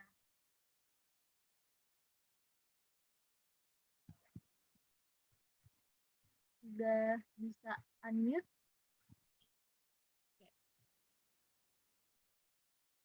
Belum terdengar, lagi di mute itu kayaknya. Belum terdengar nih Mas Jamilan. Halo. Ya, Sudah, Kak? Oke. Ya, Selamat siang Mas Tata, selamat siang semuanya. Perkenalkan, nama saya Sukron Jamilan, saya dari Salatiga dan join grup Zoom ini dari grup WhatsApp sama grup Discord gitu, Mas. Sekarang ini saya baru freelance designer sama mau nyelesain kuliah saya dan mau switching karir gitu, Mas, kayak yang boleh. kayak yang Masnya yang pertama tadi dari graphic designer ke UI UX mungkin. Nah, saya kan juga baru newbie ya, mungkin di sini ada teman-teman yang seperti saya yang seangkatan mungkin baru belajar UI UX. Terus nanti kan next step-nya mungkin dari ikut bootcamp atau pelatihan gitu kan, terus syukur-syukur bisa dapat kerjaan gitu ya Mas, atau internship gitu. Nah tadi ada yang bagian dari slide-nya Mas Tata yang aku catat tadi di bagian general business metric. Tadi kalau nggak salah Mas Tata itu ada yang kayak ngomong ke Mas lah sedikit data drive-nya. Itu kayak misal tanggal berapa ngerjain project-nya sampai tanggal berapa gitu di portfolio. Terus ada tips nggak sih Mas yang kayak ngebuat kita sebagai newbie nantinya biar portfolionya itu kayak gampang dilirik gitu Mas, selain yang bagus, terus kayak yang disampaikan Mas Tata tadi, seperti itu Mas. Oke. Terima kasih pertanyaannya. Mungkin teman-teman masih bingung ya, gimana tuh cara mengaplikasiin ini ke roles lain kan, ya kan?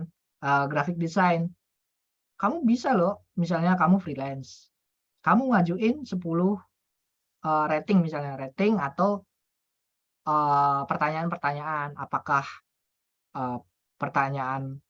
apakah ngasih tugasnya ke kamu itu gampang atau berkomunikasi dengan kamu gampang. Terus kamu kasih skala 1 sampai 10, kamu kasih ke klien-klien kamu, suruh ngisi misalnya kuesioner seperti itu. Kamu isi misalnya pertanyaan pertama, apakah si Jamilan chatnya gampang bales, friendly itu. Terus kedua, apakah Anda puas dengan pengerjaan Jamilan?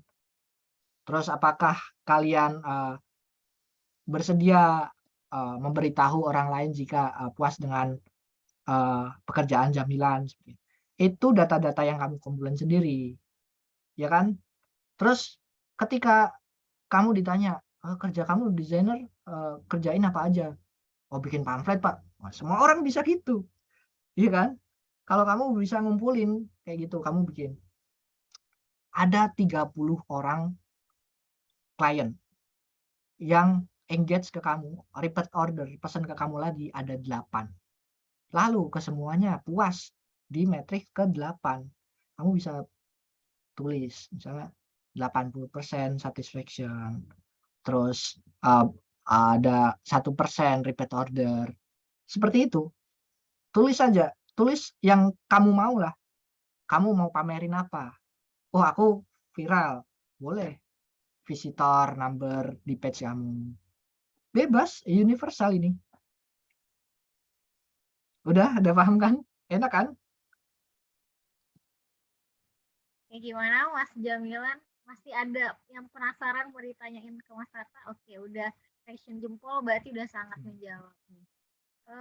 Kira-kira kita mau lihat lagi nih yang di Slido, ada pertanyaan menarik gak ya?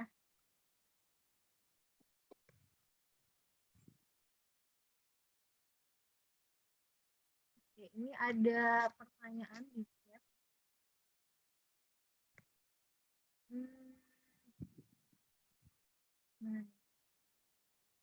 Oke, pertanyaannya nih Mas, jika red draft tidak sama dengan off, tidak turun, ada yang perlu dibenahi nggak di CT-nya? CT itu apa ya Mas? Yang mana ya pertanyaannya? Sorry, tadi lagi buka ini yang lain. Di Slido ya? Iya, mungkin bisa share slide-nya aja deh. Nah, ini nih Mas. Oh, jika drop red. Oke. Coba City itu apa ya? Atau mungkin aku agak miss, lagi ngeblank ini. Udah siang. Boleh pakai ini ngejelasin? Bisa resin. Oke, enggak ini nih. Dia malu kali ya ngeresen. Mungkin City apa gitu. Karena singkatan Iya. kan banyak ya, universal ya. Takut salah ngejelasin. Kalau aku nggak tahu, bilang aku nggak tahu. Oke, boleh.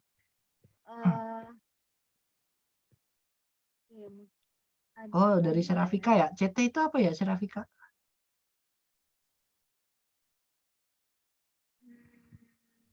Itu bukan dari saya sih, tadi kopas dari Slido itu.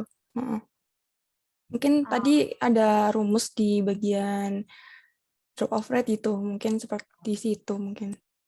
Bentar, drop off rate. Oke, kita move ke pertanyaan yang menarik juga ini Mas. Apa yang harus dilakukan jika dalam satu sprint KPI tidak tercapai? Harus sampai tercapai atau lanjut KPI yang lain? Dan apa dampaknya terhadap tim? Lanjut sih tetap lanjut ya. Aku mau jawab. KPI itu kalian yang bisa nilai sendiri. Kalian yang bisa ngedatain sendiri. Kalian juga yang merasakan sendiri apakah itu box atau tidak. Karena ini tuh agak susah.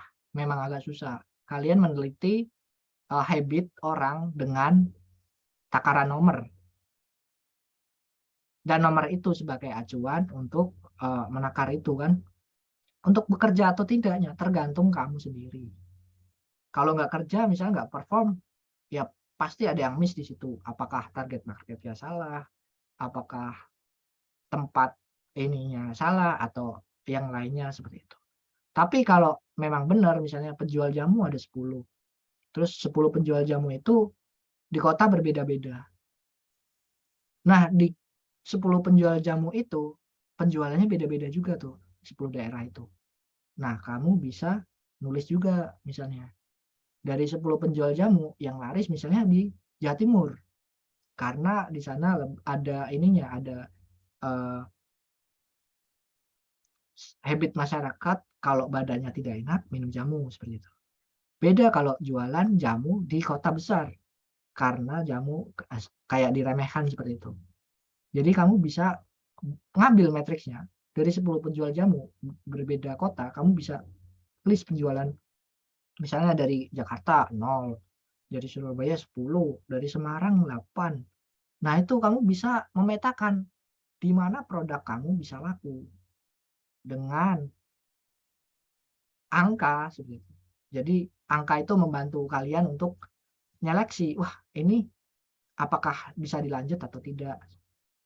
Itu.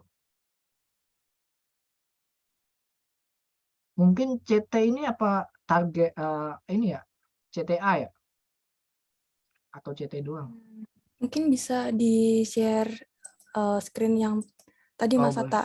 Kan ada drop off rates. Nah, di situ kan jika tingkat drop off tidak turun, ada sistem yang harus dibenahi di Siti. Nah, mungkin Siti di Coba. situ ya. Mas Tata ya. Coba. Nah, tadi yang tadi atas. Atas lagi. Nah, itu Oh iya, iya. drop off rates. Oh, ini tuh CTA, sorry. Kehapus sorry. Ini CTA. Jadi CTA itu sebagai button untuk ini ya, afirmasi ya, action. Misalnya buy now, kita ngeklik itu namanya CTA apa? Aduh, kok ngeblank ya? Bentar ya. Call to action. Kita misalnya call to actionnya mau pembelian buku. Berarti actionnya orang beli buku gitu. Kalau subscribe, orangnya subscribe, itu CTA-nya subscribe. Nah, emang gampang seperti ini. Biasanya CTA itu ngukurnya misalnya misalnya ada page, ada see more. Nah, orang visit web tersebut tapi tidak ngeklik see more-nya ini. Nah, itu CTA-nya tidak berfungsi atau bisa difokuskan pakai iklan atau dikasih fokus di situ atau desainnya dibenerin. Jadi orang bisa ngeklik di situ kayak gitu. Semoga bisa menjawab ya. Bukan CT, ternyata CTA. Sorry. Yang tadi typo ya Mas, yang benar Ya, itu adalah typo. ya tadi typo, mohon maaf teman-teman, hapus A-nya jadi CT. Yang Makanya benar aku itu bingung. adalah Oke, teman-teman ada yang mau bertanya secara langsung lagi, nggak boleh raise hand. Nah, sebelum itu aku mau informasi nih. Kan ada yang nanya juga, ini materi dari Mas Aka di-share nggak sih? Materinya akan di-share dengan catatan teman-teman mengisi form absensi yang ada di chat. Jadi nanti materi dan recordingnya akan di-share. Jadi bisa diisi absensinya yang udah dikirim di chat ya. Nah, ada yang mau bertanya secara langsung lagi nggak nih, teman-teman? Nah, itu ada yang bantu tuh, Aprilian. CTA bahasa lainnya dari button, betul.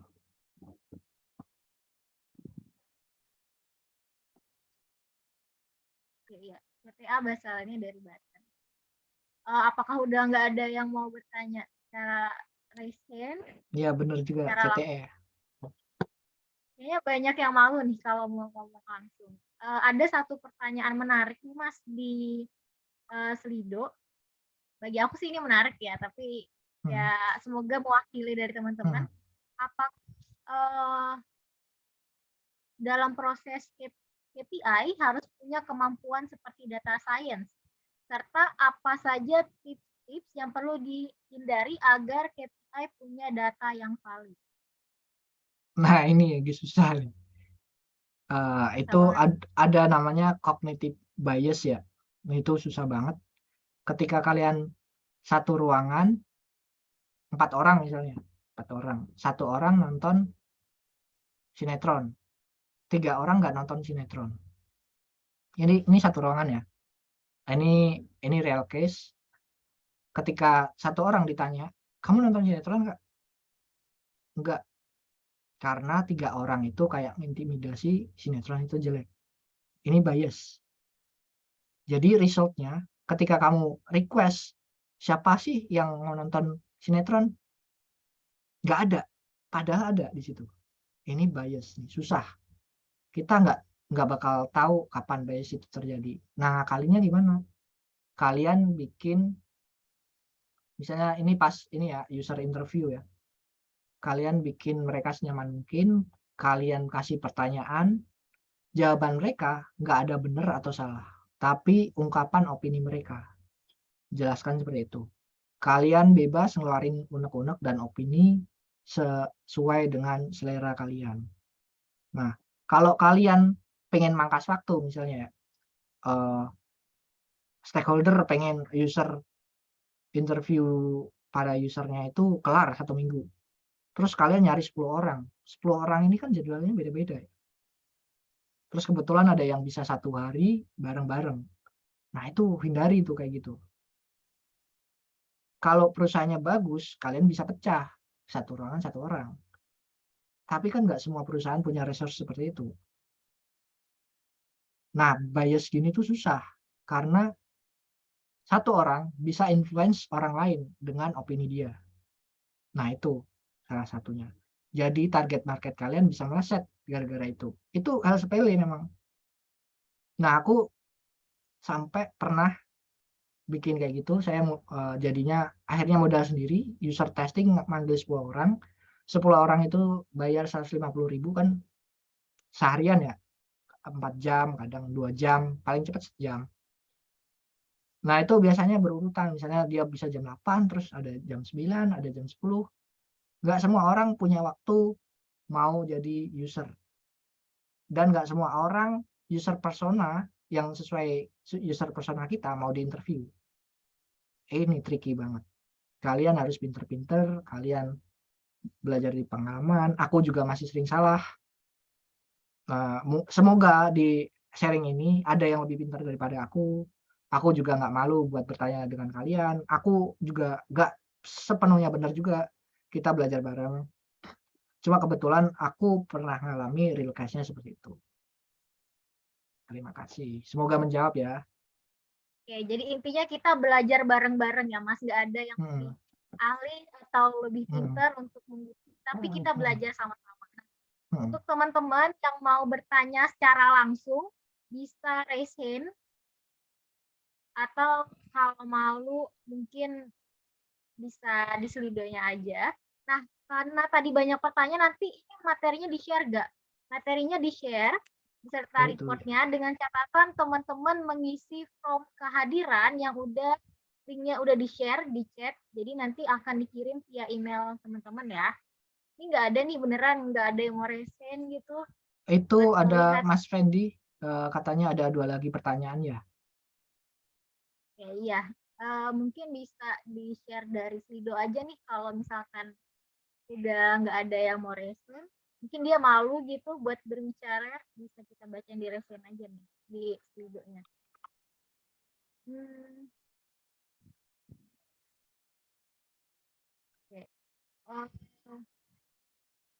Nih ada pertanyaan kita nggak tahu dari siapa, mungkin bisa dijawab singkat aja oleh Mas Tata. Mas, kalau misalnya ada tes untuk lamar kerja, setelah desain diminta untuk menentukan matriksnya, kita tentukannya berdasarkan apa ya? Mungkin bisa dijawab singkat aja nih Mas Tata. Kalau menentukan matriksnya user, kalian harus punya ini ya, problem solving ya. Misalnya user visit 1 hari, kalian punya deduksi sendiri. 1 hari itu kita ngumpulnya gimana? Matriksnya seperti apa? Kalian harus putar otak sendiri kadang kalau tidak ada matriksnya. Atau ketika ditanya, ini matriksnya ketemunya dari mana? Kamu jelasin, Pak, saya misal kamu suruh ngitung 1 mobil itu ada berapa bola golf. Kamu hitung aja, mobil 3 meter. Lalu bola golf, asumsi biasa, itu 6 sampai 8 cm. Tinggal dikali aja, terus volumenya dikalikan baru ketemu. Nah, kayak gitu tuh, kalian harus punya problem solving. Matriks itu fleksibel kalau kalian bisa ngejelasin dan hasilnya bisa konsisten, nah itu bisa buat kuncian kalian sendiri.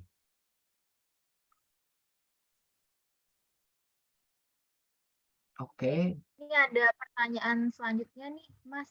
Dalam posisi apa aja kita perlu bikin KPI matrix? Apakah butuh jadi lead UI UX atau bagaimana? Bisa kok kalian kalau disuruh atasan, kalian suruh bikin apa, kamu jelasin yang rinci, mereka bakal senang kok.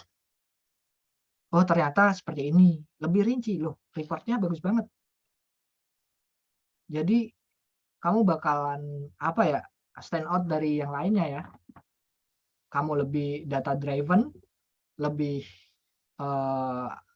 impactful, apalagi bisa nge-track backlog-nya kemarin itu result-nya kecil atau tinggi. Terus kalian bisa ngepasin parameternya. Oh, ternyata kalau kita hasil rendah itu gara-gara ini. Pas hasil tinggi gara-gara ini. Nah, kalian bisa menemukan apa namanya indikator-indikator itu dengan sendirinya biasanya. Oke, makasih Mas Tata. Ini kira-kira teman-teman ada yang mau raise hand lagi nggak? Ini kesempatan terakhir aku kasih buat teman-teman yang masih mau bertanya. Bisa raise hand untuk bertanya langsung ke Mas Tata. Oke, ada Mas Gilang Ramadan. Oke, dipersilakan kepada Mas Gilang. Halo Kak, Halo, ada suaranya Kak? ada. Oke. Saya mau nanya lagi nih Kak. Kan mungkin kalau dari sosial media khususnya Instagram ataupun Facebook, kita bisa dapat datanya itu dari Meta ya. Nah, untuk misalnya di role UX sendiri kita dapat datanya itu dari mana ya? Kan ada user interview. Oh iya benar ya. Selain itu Kak, Ada secondary riset dari aplikasi, review aplikasi, atau banyaknya search di internet itu apa aja. Misalnya berapa berita positif, kalian bisa searching berita positif ada 8, berita negatif ada 9. Kalian bisa report itu. berarti yang bisa dijadikan sebagai KPI itu hanya data kuantitatif ya? Ya, Siap. Terima kasih banyak Kak. sama-sama. Oke, terima kasih Mas Gilang dan juga Mas Tata. Oke, teman-teman, karena ini udah lama banget nih, udah banyak sharing juga dari Mas Tata. Kami mohon maaf tidak bisa menjawab pertanyaan teman-teman semuanya. Semoga beberapa pertanyaan yang udah terpilih mewakili dari pertanyaan teman-teman juga. Nah, tapi buat teman-teman yang masih mau tanya-tanya lebih lanjut, bisa hubungin Mas Tata, boleh kan ya Mas? Boleh. Mau ngetek, mau tanya kaki 1000 kakinya berapa. Boleh. Boleh tuh. Boleh tanya banyak SKSD hal ke juga Mas nggak apa-apa. Yang aneh sekalipun tak jawab. Oke. Boleh. Tadi LinkedIn-nya udah di-share di chat ya Mas, jadi boleh Boleh. tanya lebih. Ini Terima udah kasih. di-share juga sama Mbak Tera. Mas Fendi juga udah share. Mungkin sebelum foto bareng, aku mau ngucapin terima kasih sama Mas Tata udah sharing pada Sama-sama. siang sampai sore hari ini, dan teman-teman yang udah join, aku pengen reaction-nya sih gimana reaksinya hari ini, love atau apinya, gimana sih dapat ilmu yang mungkin jarang ya orang share tentang KPI ini. Nah, sebelum itu terima kasih Mas Tata.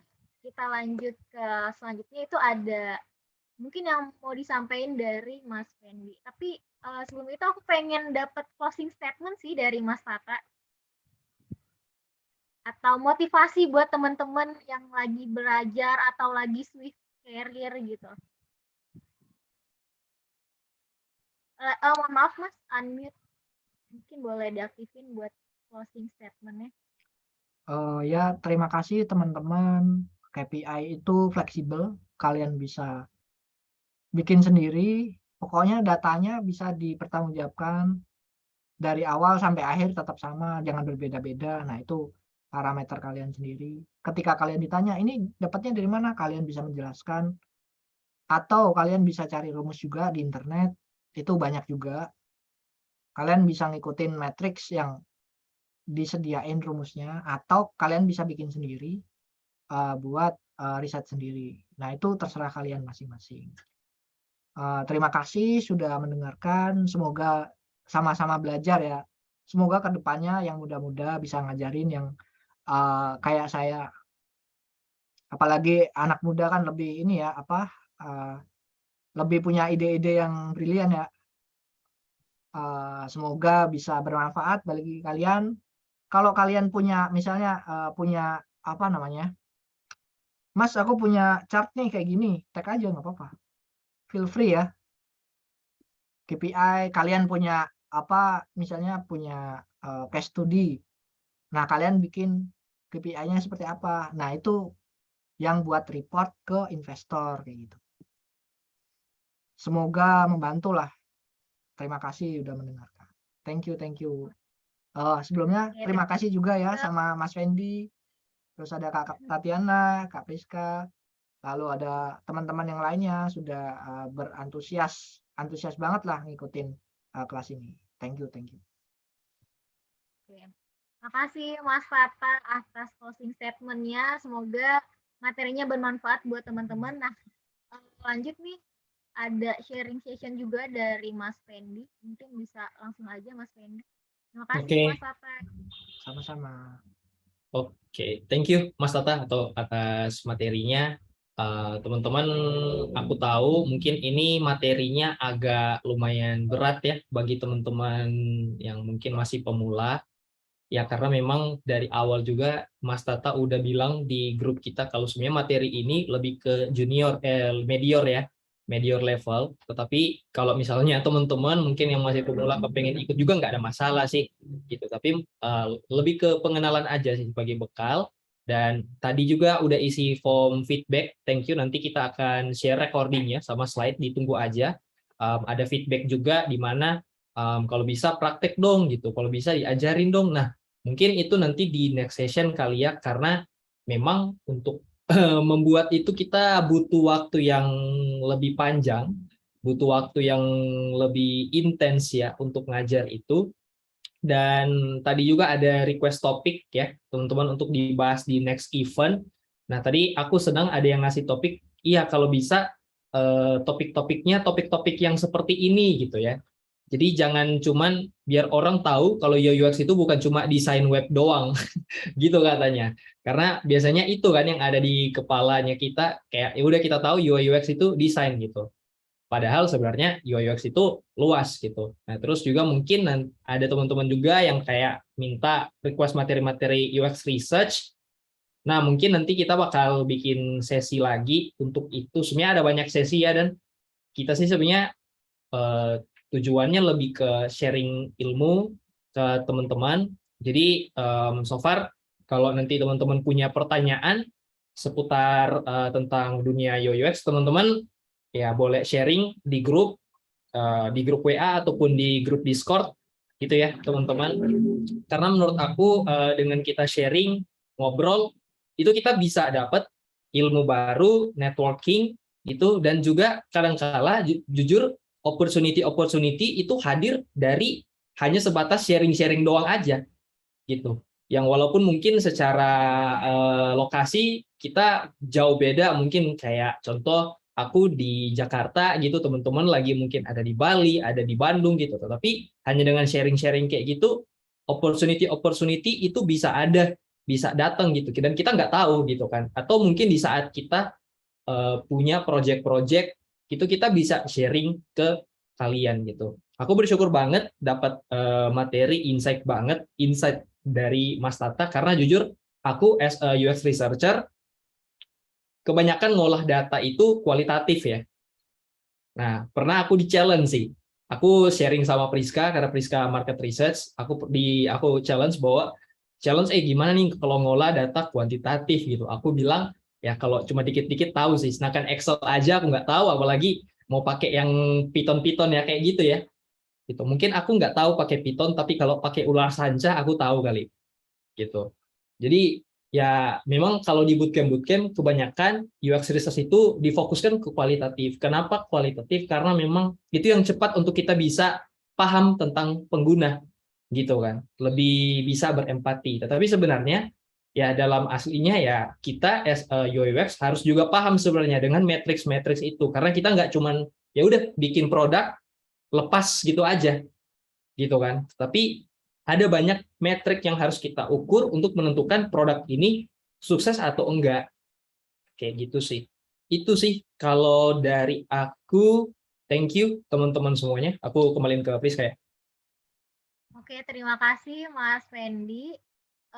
Mungkin kita udah sampai udah panjang banget nih. Kita mau foto bareng buat kita bisa kenal bareng. Mungkin bisa diaktifin kameranya, bisa juga pakai virtual background yang udah kita kirim. Aku tunggu berapa ya? 2 menit deh buat teman-teman aktif kamera ya. Oke, sebelum itu buat teman-teman yang mau di-share materi tadi, bisa isi form absensinya yang udah dikirim di via chat. Dan juga nih aku pengen sambil nunggu teman-teman yang mau on cam buat foto bareng, Mbak Tatiana mungkin mau sharing tentang promo yang sedang berlangsung, tentang kerjasama dengan apa itu ya? Ya mungkin Mbak Tatiana aja deh yang lebih mau sampein dulu.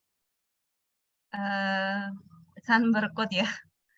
Oh iya, Iya, jadi kita kerja remote itu lagi ada kerjasama sama Sunbercode. Itu dia ada bootcamp UI UX, bootcamp coding, Flutter, digital marketing, 3D dan lain-lain. Kita dapat 30% off dengan promo kita pasti dengan kode voucher kita pasti sukses, dan harga bootcampnya itu terjangkau banget, mulai dari 250 buat yang bootcamp intensif dan 400.000 buat bootcamp karyawan gitu.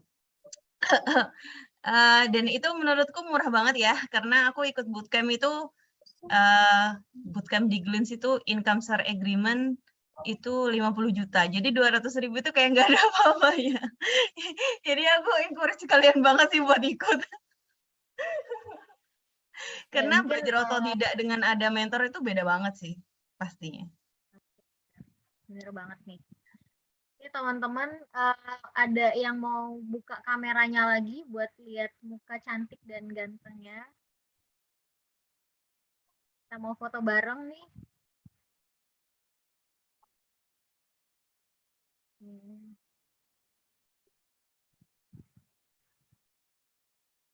Ini masih banyak nih. Ini apakah akan buka kamera? Ada Muhammad Aska, ada Mas Devan, Mas Romdoni, apakah mau buka kamera? Oke. Ini udah banyak yang buka kamera. Mungkin kita mulai foto bersama nih. Oke, mulai dari slide pertama.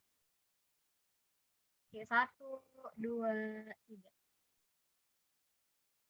Oke, karena ada 3 slide, jadi slide yang kedua. 1, 2, 3. Slide yang ketiga. 1, 2, 3. Oke. Ya udah nih, udah difoto semua. Oke, terima kasih teman-teman yang udah berpartisipasi dalam sharing session meetup kelima. Jadi akan ada sharing session selanjutnya. Terima kasih teman-teman udah hadir. Jangan lupa isi form absensi karena nanti akan di-share materi hari ini di email teman-teman. Terima kasih semuanya. Terima kasih Mas Tata, terima kasih Mas Fendi, Mas Romdoni, dan semua teman-teman yang mungkin tidak bisa saya sebutkan satu persatu.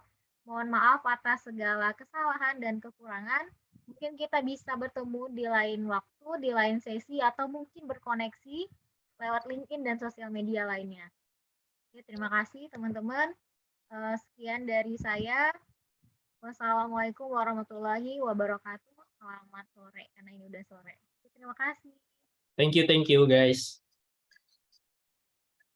Terima kasih. Selamat sore. Thank you guys.